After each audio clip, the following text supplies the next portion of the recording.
I have heard there is a tree at the end of the world, with a fleece of gold hanging in its branches. The 1963 film Jason and the Argonauts is a mythological fantasy adventure film distributed by Columbia Pictures and based upon the Greek myth Jason and the Golden Fleece. Though we see this story as a made-up tale, to the ancient Greeks it was history, so how close to the myth is the movie? The movie opens with Jason's father being overthrown and killed, but in truth Pelias does not kill his half-brother King Aristo, but instead had him imprisoned. Eventually, it is Medea and not Jason who kills Pelias. She demonstrates to Pelias' daughters that she can rejuvenate an old ram into a young one by killing, chopping and boiling it in a pot. She promises to do the same for Pelias, so his daughters kill and chop him. However, Medea breaks her word and Pelias remains dead. Unlike in the movie, Hera does not attempt to kill Pelias herself by drowning him in the river. Instead, in order to prove Jason's virtuous heart to Zeus, she disguises herself as an old woman, unable to cross on her own. Jason, feeling sympathy for the lady, ferries her across on his back, but loses a sandal into its depths.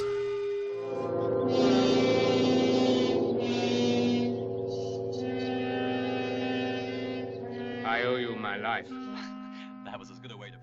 In mythology, the Argonauts encountered Talos on their return journey after they had obtained the Golden Fleece.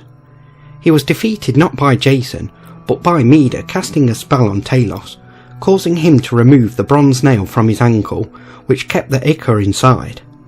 The mythological Talos guarded Crete, not the Isle of Bronze, and was protecting not a treasure, but Queen Europa. Also, Hylas was killed when the crumbling remains of Talos crushed him. However, in mythology, Hylas was actually kidnapped by a naiad who fell in love with him as he took a drink from a spring. When Hercules could not find him, he believed him to still be alive, and stayed behind on the island to look for him, as the film correctly portrays. Sail when you please, Jason. I cannot leave this island till I've found Hylas. Jason continues his journey and he encounters the Harpies, who were caught in a net and caged, but in the myth they were chased away by the Borads, Calais and Zetes.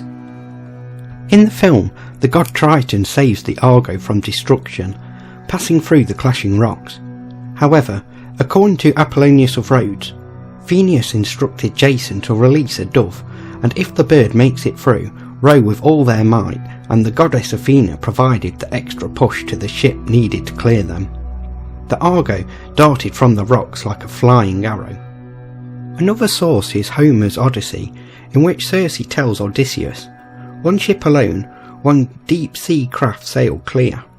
The Argo, sung by the world when heading home from Aeetes' shore, and she would have crashed against those giant rocks and sunk at once if Hera, for her love of Jason, had not sped her through. Jason was not portrayed by Acastus in the classical tale, as the movie portrays.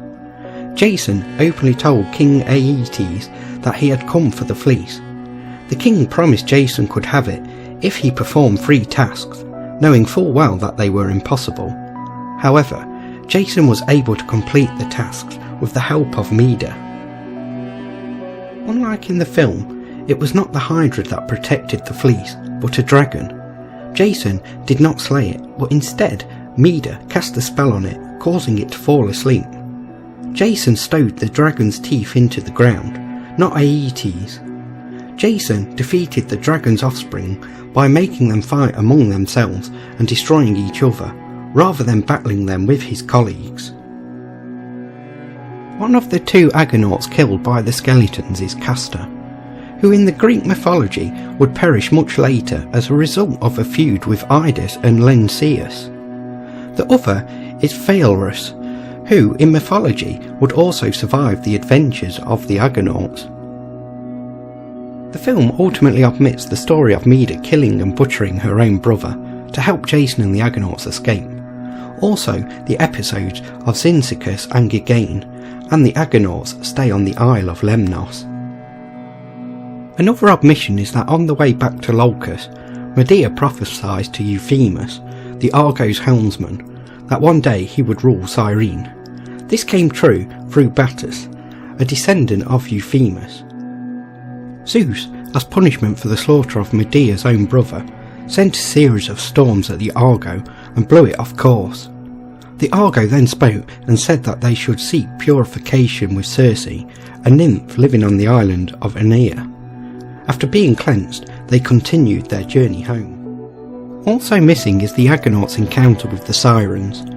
Chiron had told Jason that without the aid of Orpheus, the Argonauts would never be able to pass the Sirens. The same Sirens encountered by Odysseus in Homer's epic poem The Odyssey. The Sirens lived on 3 small rocky islands and sang beautiful songs that enticed sailors to come to them, which resulted in the crashing of their ships into the island. When Orpheus heard their voices, he drew his lyra and played music that was so beautiful and louder, drowning out the Sirens' bewitching songs. As like most historical movies, Jason and the Argonauts differs from its source material, though it is still a classic and well worth watching. It captures your imagination, which can encourage you to read the true tale of Jason and the Argonauts.